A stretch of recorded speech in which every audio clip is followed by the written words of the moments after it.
안녕하십니까. 오늘 신명기 두 번째 시간으로 다시 한번 4장 이후에서 교훈을 받고자 합니다. 신명기에서 특별히 강조하시고 있는 것은 오직 유일한 여호와이시다. 사람들은 하나님에 대해서 다양한 생각을 가지고 있습니다. 어떤 사람들은 소위 범신론이라고 불리워지는 대로 어마어마하게 많은 신이 있다고 생각을 하는 것입니다. 하늘에도 땅에도 해도 달도 별도 그리고 산천초목도 때로는 동물도 식물도 할 것 없이 그리고 뭔가 크고 아름답고 신비스러운 것을 보게 되면은 거기에 나의 하나님이니 나를 복주라고 하는 기대를 갖게 되는 것입니다. 그래서 때로는 사람들이 달을 보고 별을 보고 또 그 찬란한 태양을 보고 우주 만물을 보고 거기에 마음이 빼앗겨서 너는 나의 하나님이니 나에게 복을 달라고 비는 그리고 그들을 숭배하는 이러한 모습을 보게 됩니다. 그런데 하나님께서는 인생을 만물의 영장으로 창조하시고 하나님은 영이시니 예배하는 자가 신령과 진정으로 예배할지니라. 오직 유일한 하나님이라고 하는 사실을 우리에게 말씀해 주시고 있는 것입니다. 사람의 생각에는 여러 가지 미련한 것이 얽혀 있습니다. 어떻게 걸어 다닐 수도 없고 그리고 우리에게 움직일 수도 없는 이와 같은 물체가 복이나 화를 줄 수가 있겠습니까? 그리고 소위 산신령이라든가 또한 터줏대감이라든가 또한 부뚜막을 다스리는 조왕이라든가 또한 바다에서 물을 다스리는 용왕이라든가 이와 같은 것이 우리에게 화와 복을 줄 수 있다고 생각하는 것 자체가 인간이 얼마나 어리석은가를 잘 나타내 주고 있는 것입니다.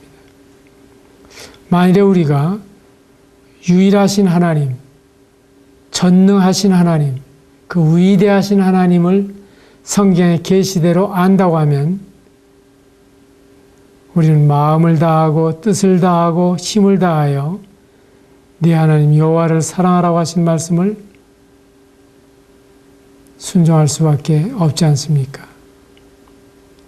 마치 우리가 결혼한 부부간에 서로의 대의를 굳게 지켜야 하는 것처럼 하나님께서는 하나님을 남편처럼 그리고 부모처럼 그리고 그 이상으로 사랑할 것을 말씀하시고 그리고 사랑한다면 어떻게 해야 되겠습니까?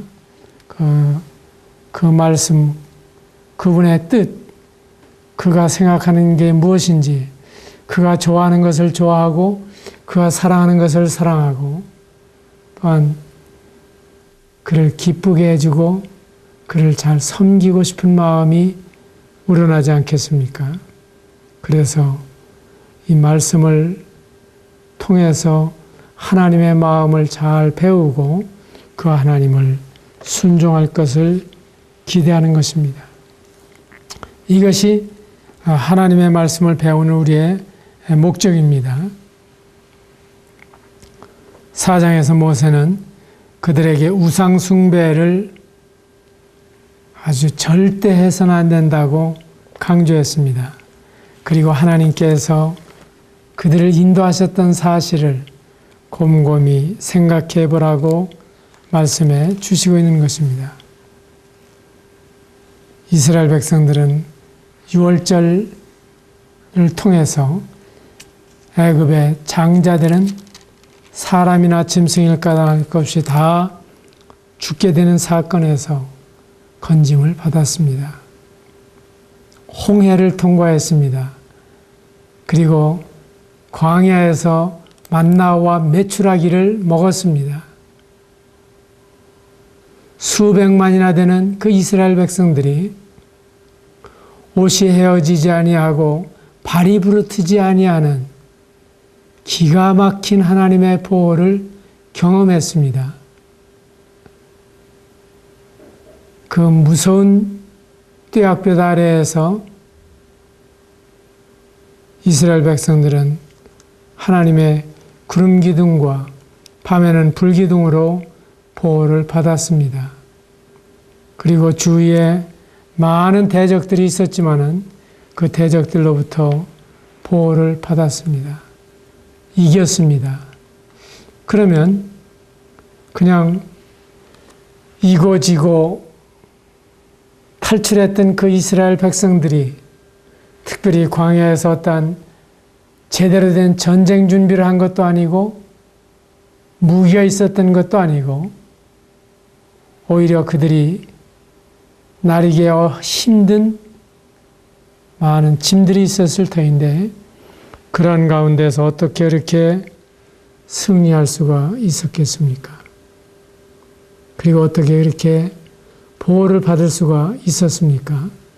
이 모든 배후에는 하나님의 놀라우신 능력으로 사랑으로 보호하셨다고 하는 사실을 알게 되는 것입니다.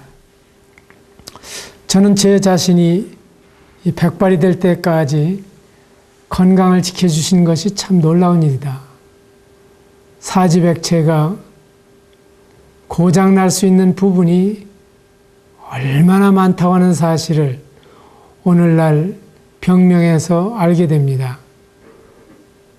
그런데 지금까지 건강하다고 하는 사실은 기적 중에 기적이 아닙니까? 우리는 때때로 병났을 때 어떻게 나만 이런 일이 일어나는가 하는 생각을 하지만은 그러나 그동안에 살아온 것에 대해서 정말 감사할 수 있으시면 좋겠습니다. 그래서 이 신명기는 회상의 책입니다. 그리고 순종을 가르치는 책입니다. 복과 저주를 말씀해 주시고 있는 책입니다.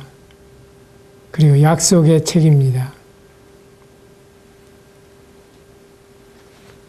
이스라엘 백성들이 이와 같은 하나님을 알지 못한 채 우상을 숭배한다고 하면 이것이야말로 어리석은 일이며 이것이야말로 하나님의 징계를 받아 마땅한 일이었습니다.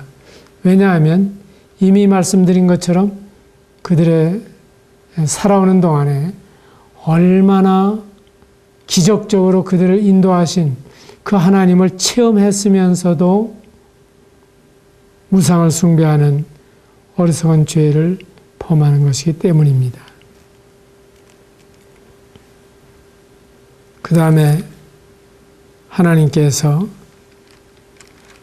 그들의 강적을 물리치신 사실을 보게 될 때 정말 하나님을 존경하고 경외하고 그 하나님을 사랑하고 그 하나님을 의지하고 그 하나님을 경배할 만한 이유가 되는 것입니다. 그래서 신명기 4장 1절 2절에 이스라엘아 이제 내가 너희에게 가르치는 규례와 법도를 듣고 준행하라. 그리하면 너희가 살 것이요 너희 열조의 하나님 여호와께서 너희에게 주시는 땅에 들어가서 그것을 얻게 되리라. 내가 너희에게 명하는 말을 너희는 가감하지 말고 내가 너희에게 명하는 너희 하나님 여호와의 명령을 지키라. 이렇게 말씀해 주시고 있습니다. 그 다음에 이제 5장부터 26장까지는 현재를 위한 교훈입니다. 모세가 두 번째로 선포하는 말씀입니다. 전해 주셨던 율법을 다시 반복하고 있습니다. 이는 사람들로 하여금 배우고 행할 수 있게 하기 위한 것입니다. 5장에서 출애굽기 20장에 기록된 10계명이 다시 반복되고 있습니다. 아무리 많은 계명과 율법이 있다고 할지라도 우리는 그것을 10계명으로 요약할 수가 있습니다. 뿐만 아니라 10계명을 다시 요약해서 말씀을 드린다고 하면 하나님 사랑과 우리의 이웃 사랑으로 요약할 수가 있는 것입니다. 그것이 바로 10계명입니다.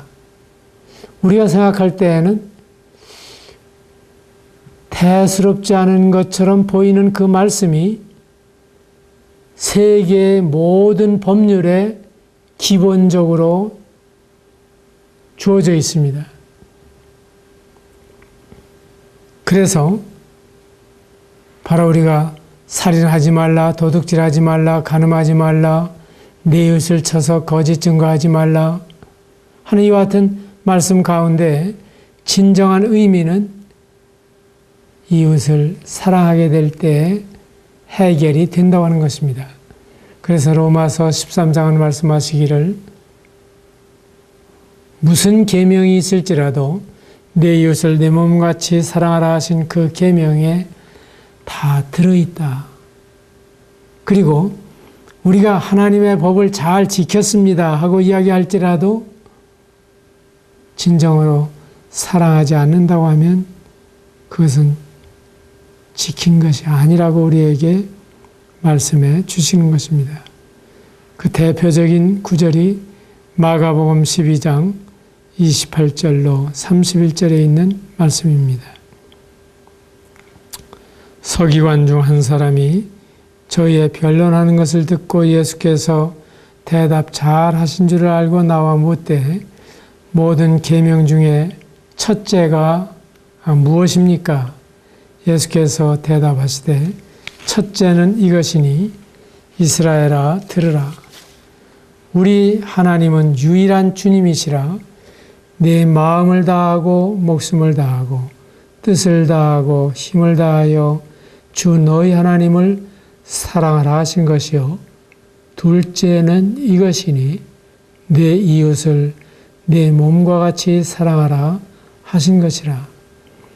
이에서 더 큰 계명이 없느니라.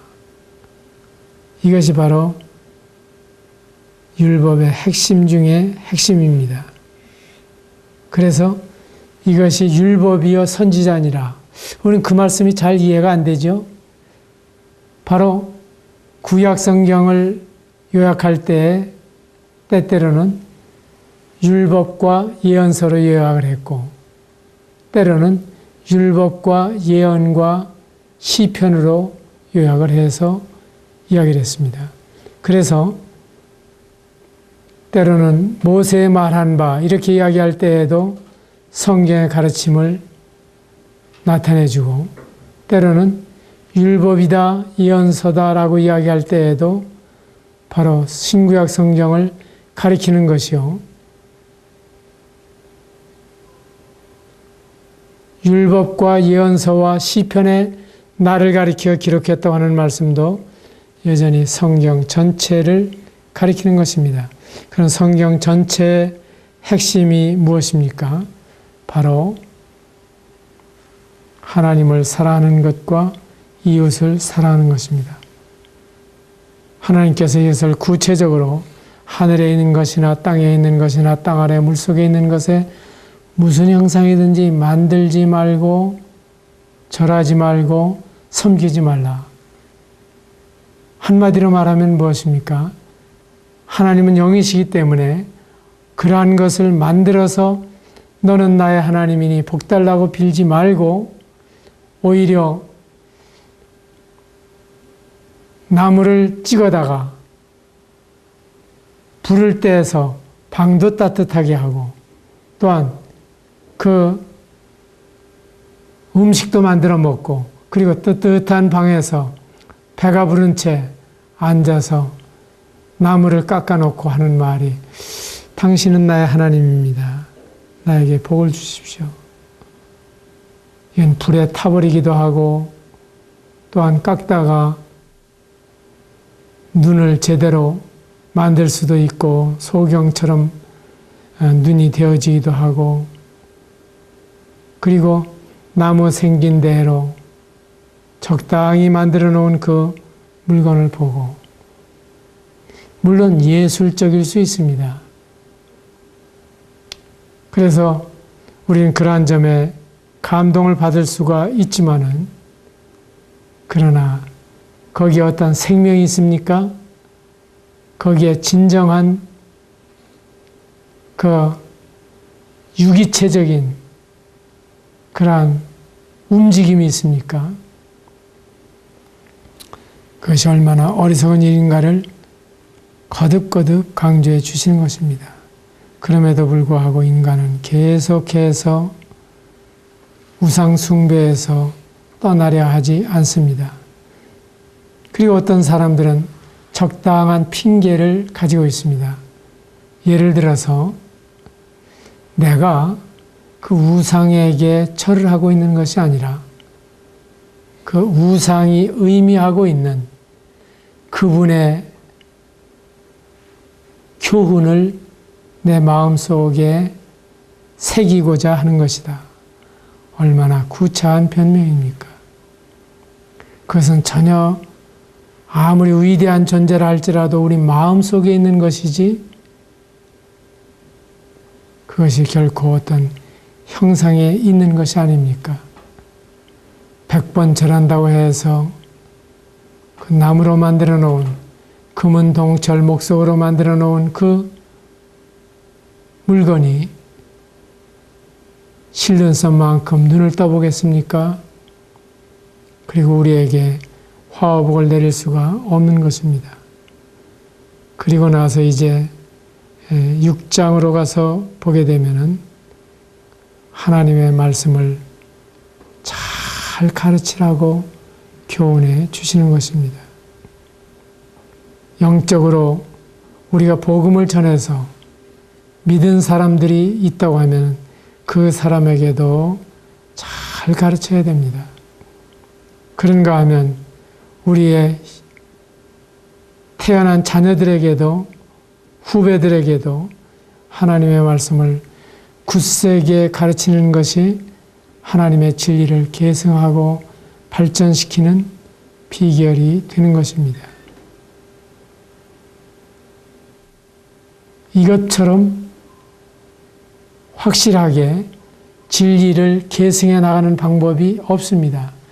오늘날 우리가 어떻게 복음을 들었습니까? 우리에게 복음을 전해준 사람이 있습니다. 어떻게 우리가 이와 같은 말씀들을 가르칠 수가 있습니까? 우리에게 이와 같은 말씀들을 가르쳐준 사람이 있습니다. 예수님 이래로 예수님의 제자들이 죽음을 무릅쓰고 이 말씀을 증거했습니다. 그렇다고 하면 우리도 이 말씀을 가감하지 말고 순종할 뿐만 아니라 또한 이 말씀을 잘 가르쳐야 하지 않겠습니까? 이와 같은 말씀들이 특별히 신명기에 무수하게 기록이 되어 있습니다. 몇 절만 찾아본다고 하면 4장 23절에서 너희는 스스로 삼가 너희 하나님 여호와께서 너희와 세우신 언약을 잊지 말고 네 하나님 여호와께서 금하신 어떤 형상의 우상도 조각하지 말라. 이렇게 당부하십니다. 또한 5장 29절에 있는 말씀을 보게 되면 다만 그들이 항상 이 같은 마음을 품어 나를 경외하며 내 모든 명령을 지켜서 그들과 그 자손이 영원히 복받기를 원하노라. 그런가 하면 8장 11절에 있는 말씀입니다.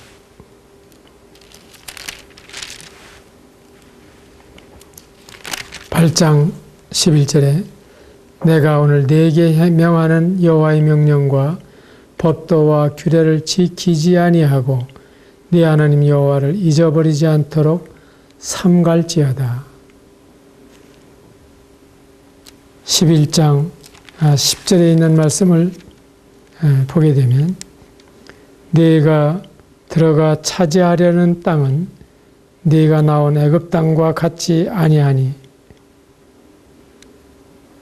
거기에서는 너희가 파종한 후에 발로 물대기를 채소밭에 댐과 같이 하였거니와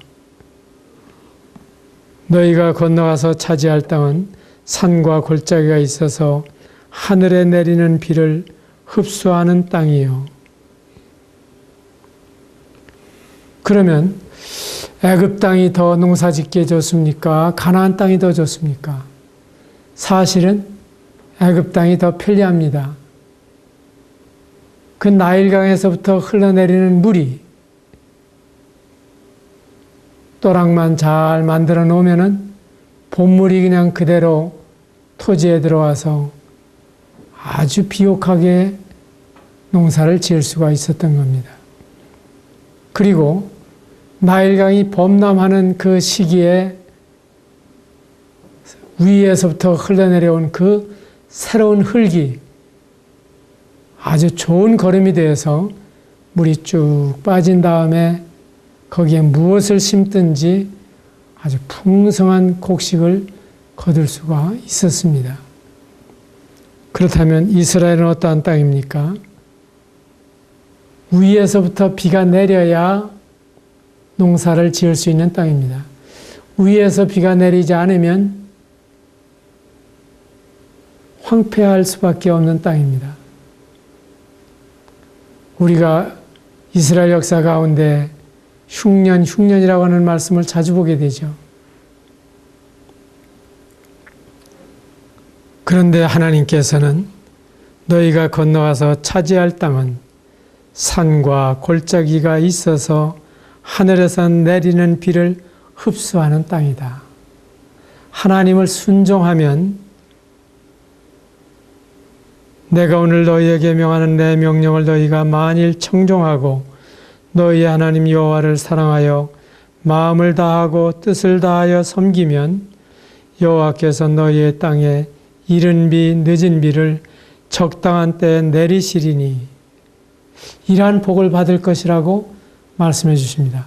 그러니까 가나안 땅은 철저하게 하나님을 순종할 때에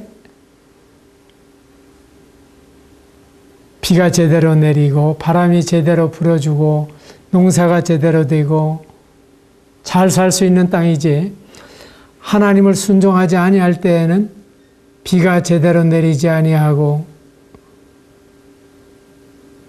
척박하기 짜져없고 아무것도 심어도 제대로 거둘 수가 없는 대단히 노쇠와 같은 무서운 땅이라고 하는 사실을 보여주고 있는 것입니다. 그러면 그 가나안 땅이 복이 되는 이유는 뭡니까? 하나님을 순종할 때에 복이 되도록 섭리하신 땅이라고 하는 것입니다. 저는 우리나라 참 복받은 나라다, 얼마나 좋은 나라냐 하는 생각이 듭니다. 우리나라처럼 때에 맞게 비가 오고 그리고 농사를 제대로 지을 수 있는 나라가 이 세상에 그렇게 많지 않습니다. 어느 나라는 양동이로 쏟아붓는 것처럼 비가 쏟아집니다. 그런가 하면 어느 나라에서는 정말 1년 내에 비 한 방울 내리지 아니하는 이러한 땅들도 이 지구상에는 어마어마하게 많이 있는 것입니다. 우리가 때때로 제때에 비가 오지 않으면 농사의 기회를 잃어버리기 때문에 농민들이 상당히 씨름하는 모습을 볼 수 있습니다. 우리 백성들의 마음 가운데에도 기우제라는 것이 있습니다. 그 방법은 좋은 것이 아니지만은 그러나 그들 마음 가운데 정말 하나님께서 비를 내려주셔야 풍년이 들고 우리가 잘 살 수 있다고 하는 사실을 인정하는 것입니다. 태종이라고 하는 말을 들어보셨는지 모릅니다. 태종이 세상을 떠나기 전에 몹시 날이 가물었습니다. 그것은 우리나라 하지 전후로 해서 모내기를 해야 되는 철에 논에 물을 실어야 되는데 음력으로는 5월달 그 무렵에 태종은 내가 죽은 뒤에 할 수 있다면 비를 내리도록 하나님께 빌겠다 하고 죽었습니다. 그런데 공교롭게도 그 태종이 돌아가신 후에 비가 쏟아져서 백성들의 마음이 참 행복해졌습니다. 그래서 그 비를 가리켜서 태종호라고 부릅니다. 우리나라에 고무렵 되면은 가뭄이 들고 농부들이 애타게 비를 기다리는 모습을 볼 수 있는데 우리나라의 기후 여건입니다만은 그래서 제가 살고 있는 그 망원정이 옛날에는 희우정이었습니다. 기쁘리 이자 비우자 바로 그렇게 가물다가 모내기를 할 수 있는 적당한 비가 쏟아졌던 그 추억을 생각하면서 거기를 희우정이라고 불렀었는데 워낙 멀리 바라볼 수 있는 한강의 경치가 아름답기 때문에 후에 망원정이라고 이름이 바뀌고 지금은 망원동이라고 부르고 있습니다. 아무튼 이 하늘에서 비가 내려야 농사를 지을 수 있는 이 가나안 땅은 순종과 관련되어 있다고 하는 것을 말씀해 주시고 있습니다. 그렇다고 하면 어떻습니까? 우리의 영혼의 복에 있어서도 똑같다고 말씀드릴 수가 있는 것입니다. 우리가 주님을 순종할 때에 영적으로 이와 같은 풍성한 복을 받을 수가 있는 것입니다. 이와 같은 말씀들은 이루 말할 수 없이 자주 기록이 되어 있습니다. 우리가 26장부터 28장까지가 다 순종이냐 불순종이 우리의 복의 가름길이라고 말씀해 주시는 것입니다. 28장 1절만 읽어본다고 하면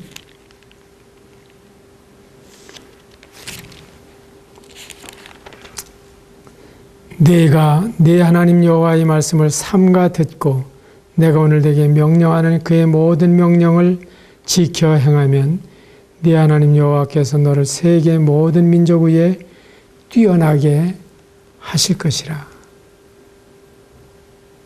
내가 내 하나님 여호와의 말씀을 청종하면 이 모든 복이 내게 임하며 내게 이르리니 성읍에서도 복을 받고 들에서도 복을 받을 것이며 내 몸의 자녀와 내 토지의 소산과 내 짐승의 새끼와 소와 양의 새끼가 복을 받을 것이며 이러한 말씀들을 기록해 주시고 있는 것은 단순히 세상적으로 잘 먹고 잘 사는 복을 말씀하시고 있을 뿐만 아니라 진정으로 우리 마음에 세상이 알지 못하는 기이한 평안과 행복을 주실 것을 말씀해 주시는 것입니다.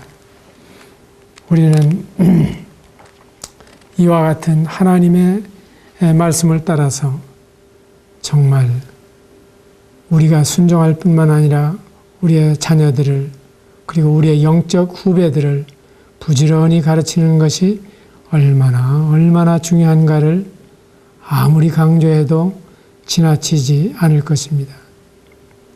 7장에서 주님께서는 가나안 원주민과 결혼해서는 안 된다. 그리고 그들에 대해서 아주 냉정하게 다뤄야 할 것을 말씀해 주시고 있습니다.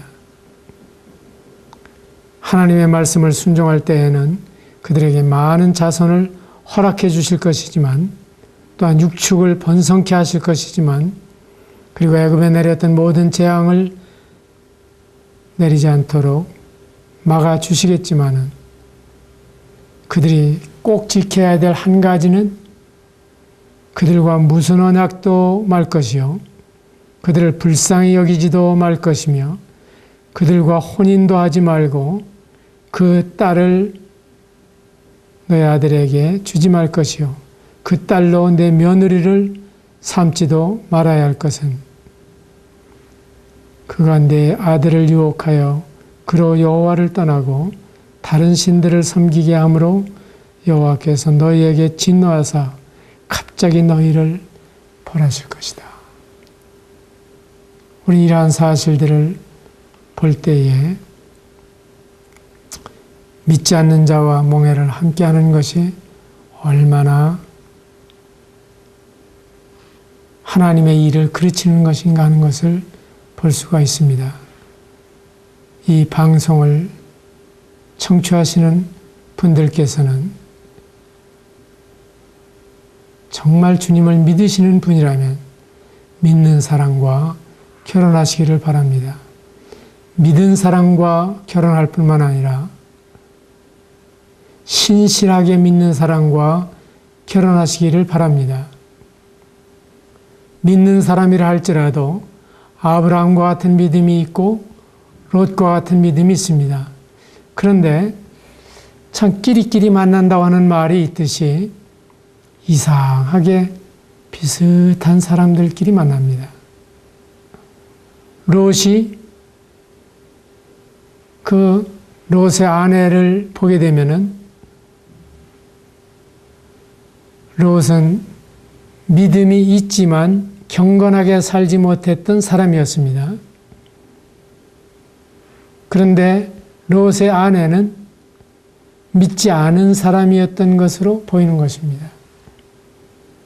그 사람에게는 세상적이요, 육신적이요, 마귀적인 이와 같은 삶을 전부인 것처럼 살아온 여인이었습니다.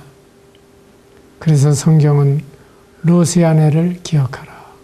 그렇게 말씀해 주시고 있는 것입니다. 제가 살아오는 동안에 숱한 남녀들을 중매하면서 주례하면서 그들의 삶을 지켜보고 있습니다. 저는 처녀 총각들이 주님을 위해서 살겠다고 하는 말을 기대는 하지만 별로 믿지는 않습니다.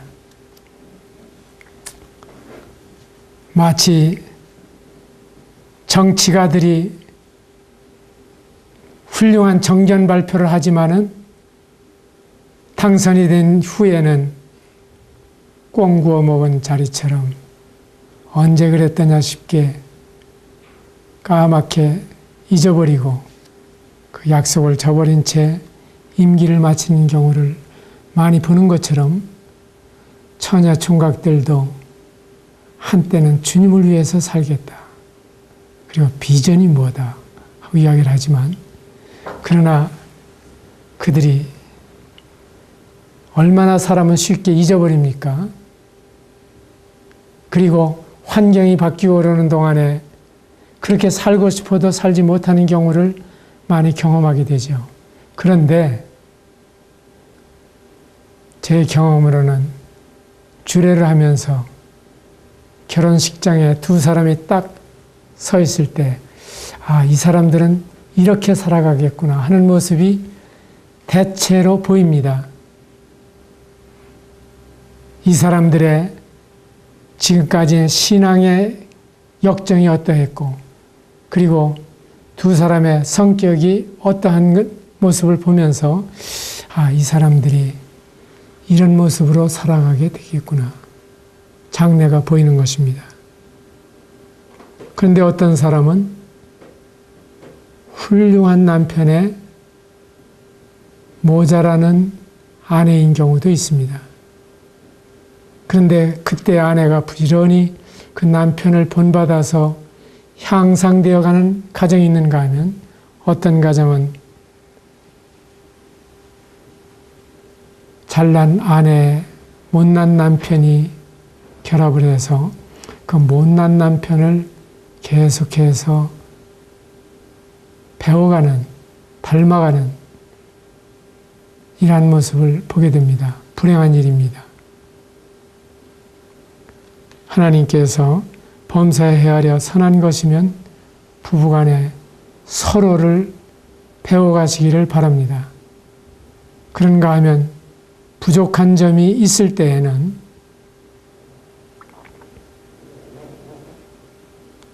서로를 권면하시고 도와주시기를 바랍니다.